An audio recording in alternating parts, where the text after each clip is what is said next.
Listen to them, the children of the night, what music they make. Close your eyes. Picture this. It's 3 a.m. You're alone in your room. Your window is open, just a crack. And somewhere in the darkness beyond, something ancient is watching, waiting, hungry. Welcome back to the channel, Horror Hunters. Today, we're not just telling you about a scary story. We're descending into the abyss that birthed the king of all vampires. We're talking about Dracula, but not the watered-down, sparkly version. No, we're talking about the real monster, the creature that has stalked our nightmares for over 100 years and refuses to die. But here's the twist that'll make your blood run cold. The true horror of Dracula isn't just the story itself, it's where it came from. It's the dark obsessions of a man working in the shadows of Victorian London's most glamorous theatre. It's the fusion of a real-life mass murderer with ancient Irish demons that would make your ancestors bolt their doors at sunset. So grab your garlic, clutch your crucifix, and for God's sakes, whatever you do, don't invite anyone in.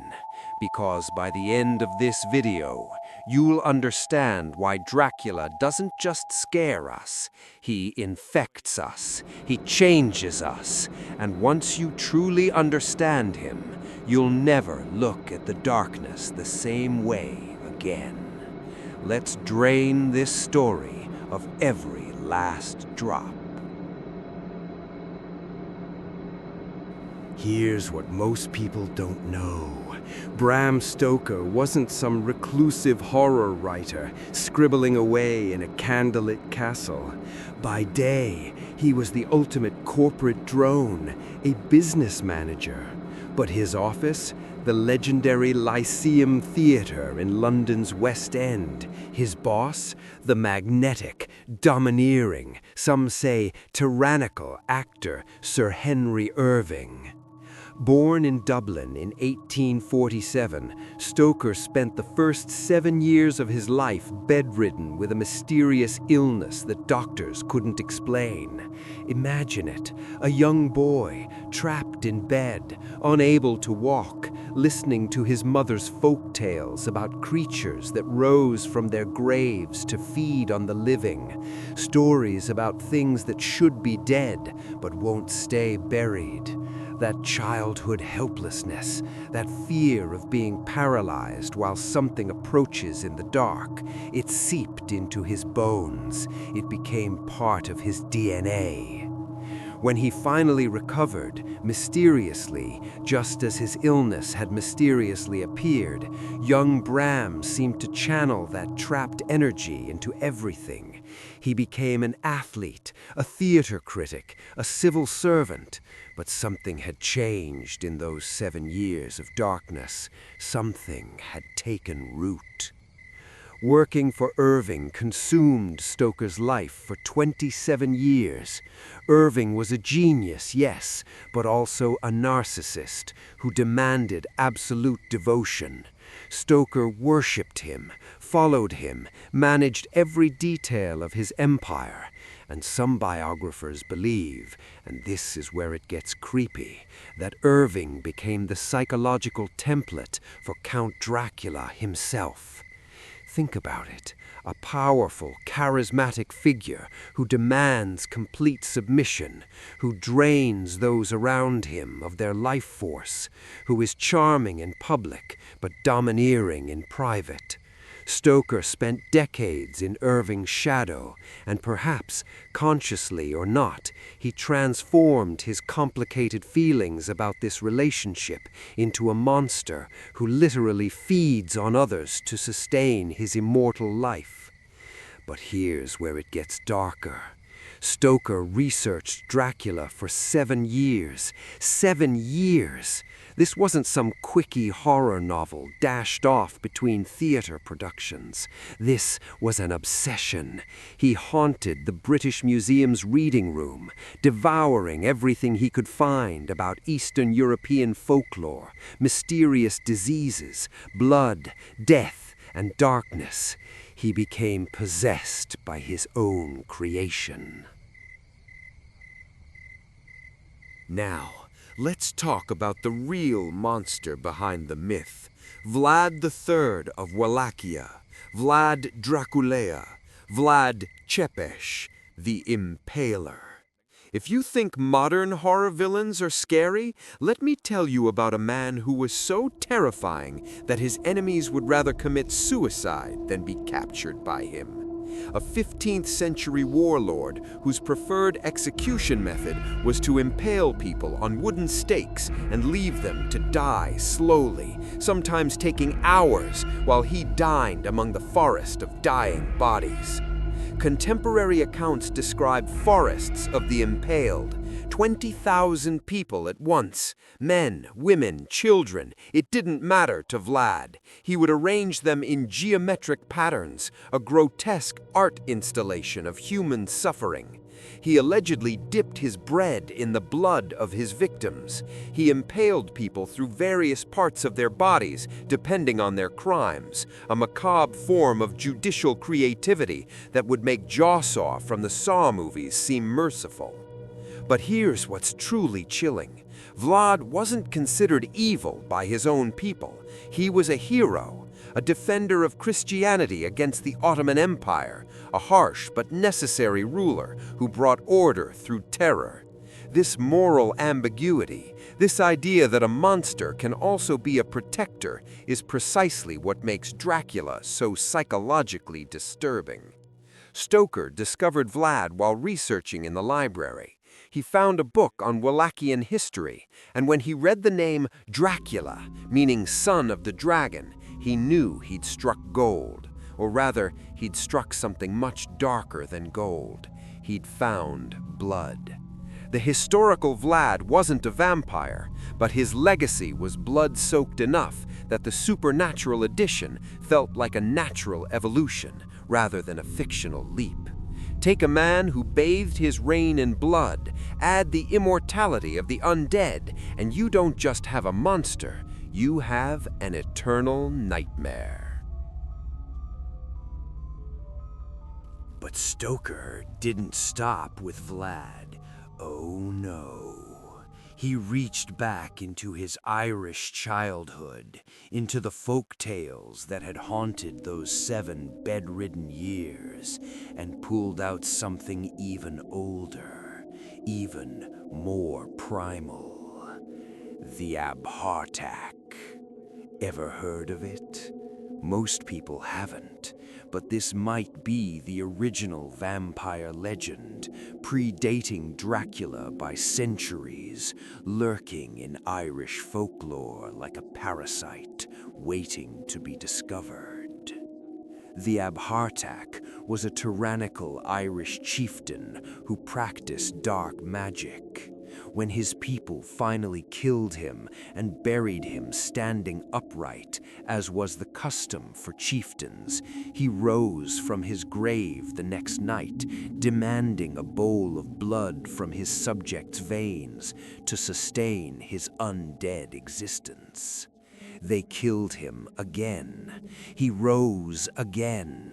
Again and again this happened, until a hero finally learned the secret.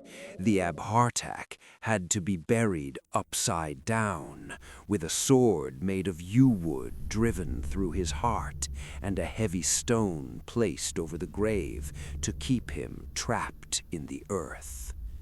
Sound familiar? This is the DNA of vampire mythology that Stoker inherited from his Irish roots. The idea that death isn't the end for certain evil souls, that they can claw their way back from the grave with an insatiable thirst that can only be quenched by the blood of the living, that they must be destroyed in very specific ways or they'll keep coming back. Stoker took this Celtic nightmare and merged it with Vlad's historical brutality, creating a hybrid monster that felt both ancient and contemporary, foreign and disturbingly familiar. Now, here's where we need to understand the context, because Dracula isn't just a scary story. It's a perfectly calibrated psychological weapon aimed directly at Victorian society's deepest fears. The 1890s were terrifying for the average British citizen, and not because of vampires. Industrialization was transforming London into a smoke-choked megalopolis. Millions of immigrants were flooding into the city from Eastern Europe. Women were demanding rights and independence. Darwin had shaken religious faith to its core. Diseases like tuberculosis and syphilis were epidemic. The British Empire was at its height, but anxiety about foreign contamination was everywhere. And then cholera. Oh God, cholera. The disease that turned your body into a horror show, draining you of fluids until you looked like a living corpse. People would go to bed healthy and wake up dead. The medical establishment was helpless. The randomness of it, the speed, the way it seemed to spread through invisible means, it was like a vampire plague. Dracula arrives in London from Transylvania in a shipment of dirt-filled coffins. He's literally an imported contaminant and foreign infection. He looks human, walks among the population undetected, and slowly spreads his curse to pure Victorian women, transforming them into creatures of insatiable appetite. The subtext isn't subtle. Dracula is every xenophobic Victorian nightmare made flesh. He's the immigrant who seems sophisticated, but secretly wants to corrupt and consume British purity. He's the foreign disease that respects no boundaries. He's the ancient past invading the modern present. And here's what makes it truly horrifying. Dracula doesn't just kill you, he makes you like him. He turns you into the very thing you feared. The infection spreads not through random contact, but through an intimate violation, a bite that's described in unmistakably sexual terms. Your destruction becomes your seduction. Let's talk about how Stoker told this story, because the form is just as important as the content. Dracula isn't narrated by some omniscient voice. There's no reliable narrator calmly explaining what happened. Instead, it's a mosaic of documents, journal entries, letters, newspaper clippings, phonograph recordings, ship's logs. You're piecing together the horror from fragments, like a detective reconstructing a crime scene. This makes everything feel documented, real. It's found footage before found footage existed. Jonathan Harker's journal entries from Castle Dracula are masterpieces of mounting dread. He arrives as a confident young lawyer on a business trip. Day by day, entry by entry, his confidence crumbles as he realizes he's not a guest, he's prey. He's trapped in a castle with a predator who can walk on walls like a lizard, who casts no reflection, who grows younger by feeding. The genius is that Harker doesn't start by saying, "I'm imprisoned by a vampire." He notices small things, inconsistencies. The Count never eats. He has no servants, yet the table is set. Those strange puncture wounds on Harker's neck after he passes out. The 3 phantom women who try to drink his blood before Dracula stops them, not to save Harker, but because Harker belongs to him. By the time Harker understands what Dracula is, we've understood it with him. We've felt his sanity fragmenting. We've experienced the horror of knowing you're being hunted, but being completely powerless to escape. Now, we need to talk about what truly scandalized Victorian readers: the transformation of women. Lucy Westenra starts as the perfect Victorian maiden, beautiful, pure, desired by multiple suitors. But watch what happens when Dracula chooses her. She becomes sick, anemic, drained. 3 different men offer blood transfusions to save her, an extremely intimate medical procedure for the time. But nothing works. Why? Because while they're trying to fill her with blood during the day, Dracula is drinking it at night. She's being consumed from within, and no one can save her. When Lucy finally dies and rises as a vampire, the transformation is shocking. The sweet, modest girl becomes voluptuous, sensual, predatory. She's described with voluptuous lips and a languorous, voluptuous grace. She prowls cemeteries looking for children to feed upon. She's sexually aggressive. She's everything a proper Victorian woman should not be. And here's the most disturbing part. When the men finally corner Vampire Lucy in her tomb, the description of killing her is laden with violent sexual imagery. They drive a wooden stake through her heart in a scene that combines eroticism with brutal violence. Multiple scholars have noted the symbolism. They're purifying her by violently penetrating her body, restoring her to innocence through a kind of brutal deflowering. It's deeply uncomfortable, and Stoker knew it. Victorian society was obsessed with female purity, while simultaneously terrified of female sexuality.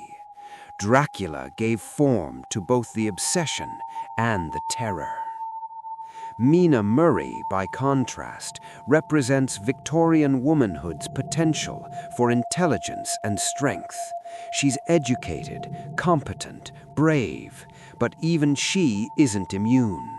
When Dracula forces her to drink his blood, in a scene that's explicitly described as a violation, with him pressing her face to a wound he's opened in his chest, she becomes infected, contaminated.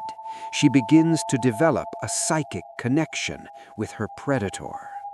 The horror is that Dracula doesn't just threaten to kill these women, he threatens to change them into beings who hunger for the same things he does. Death would almost be mercy.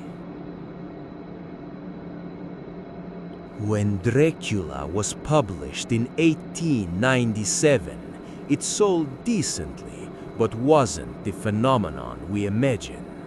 Reviews were mixed. Some praised its thrills, others found it vulgar. It could have faded into obscurity like thousands of Victorian novels. But then came the movies, and this is where Dracula achieved true immortality. In 1922, a German filmmaker named F.W. Murnau created Nosferatu, an unauthorized adaptation that changed the names but kept the story. Stoker's widow sued and won. The court ordered every copy destroyed, but a few survived, thank God, because Murnau's vision was a nightmare made celluloid.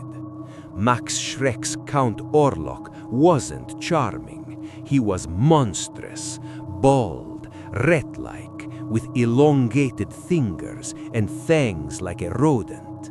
He looked like death itself, wearing human skin poorly. The scene where his shadow, an impossibly long, claw-fingered shadow, climbed the stairs toward the terrified woman, became one of cinema's most iconic images of pure dread. Then, in 1931, Universal gave us Bela Lugosi, and everything changed again. Lugosi's Dracula was elegant, seductive, aristocratic. His Hungarian accent made every word sound like a hypnotic incantation. I never drink wine. That cape, that stare, he created the template, the vampire as nobleman, as seducer, as a dark romantic figure rather than a grotesque monster. Lugosi became so identified with the role that he was eventually buried wearing the Dracula cape. Even in death, the role consumed him. Christopher Lee took over in the 1950s and 60s for Hammer films, bringing a more physical, overtly sexual menace. His Dracula was tall, powerful, violent, and for the first time, audiences saw the blood in vivid technicolor, red, dripping, seductive. Each generation has reimagined Dracula to embody its own fears. Gary Oldman's tragic romantic in 1992, the campy villain in countless D movies, the action hero, the misunderstood outcast, even the comedic father figure in children's cartoons. But beneath every interpretation, the core remains. Dracula is the predator who seems civilized, the monster who can pass for human, the corruption that enters by invitation. Stoker didn't invent vampire lore, but he synthesized it. He took scattered European folklore and created a consistent mythology that became the standard. Can't enter a home without invitation. A brilliant metaphor for how evil often requires our complicity. Repelled by crucifixes and garlic, traditional Christian faith and folk remedies as protection. No reflection in mirrors, the soul made visible through its absence. Vulnerable to sunlight, though interestingly, in Stoker's original novel, sunlight merely weakens Dracula. It doesn't destroy him instantly like in later adaptations. Can transform into a bat, wolf, or mist, emphasizing the vampire's fundamental otherness, their ability to violate natural categories. Must rest in consecrated soil from their homeland, binding them to their origins, their past sins. Can be destroyed by stake through the heart, decapitation, or fire, requiring violent, decisive action, no half measures. These rules have become so embedded in popular culture that we forget they came from somewhere. They came from Stoker's exhaustive research, his synthesis of dozens of different folk traditions into a coherent, supernatural ecosystem. So, After 125 years, why does Dracula still haunt us? Because he represents something fundamental to human psychology. He's the ultimate predator, intelligent, patient, powerful, nearly impossible to kill. He embodies our fear of being hunted by something that understands us better than we understand it. He represents the return of the repressed, all the desires Victorian society tried to bury: sexual appetite, violence, selfishness, cruelty, embodied in a single figure who refuses to stay buried. He's the foreigner, the outsider, the other who threatens to contaminate and transform us. Every era has its own version of this fear, and Dracula shapeshifts to accommodate it. He's immortal, which means he represents our terror of death while simultaneously embodying death itself. He's achieved what humans desperately want: eternal life, but at the cost of becoming a monster. He's a careful what you wish for cautionary tale written in blood. Most importantly, Dracula is seductive. He doesn't just take life, he offers something in return: power, freedom from morality, immortality. His victims often go willingly in the end, surrendering to desires they didn't know they had. He reveals the monster inside us all. That's why every generation reinvents him, because he's infinitely adaptable. He's whatever we fear most, whatever tempts us most, whatever we refuse to acknowledge about ourselves. Bram Stoker died in 1912, just 15 years after Dracula was published. He died poor, having never achieved the literary recognition he desired. Irving had died 7 years earlier, taking with him Stoker's purpose and identity. Stoker never knew that his creation would become immortal in a way he never achieved. That Dracula would transcend literature to become a fundamental part of human mythology. That his monster would be reimagined hundreds of times, adapted into every medium, translated into every language, recognized in every corner of the world. From a 15th century Romanian warlord, to an Irish folk demon, to a Victorian nightmare, to a global icon, Dracula's journey mirrors the very immortality his character achieved through fictional means. And perhaps that's the final horror. Stoker created something that consumed his legacy. When people hear Stoker, they don't think of the man, they think of the Count. The creator was devoured by his creation, just as Dracula devours his victims.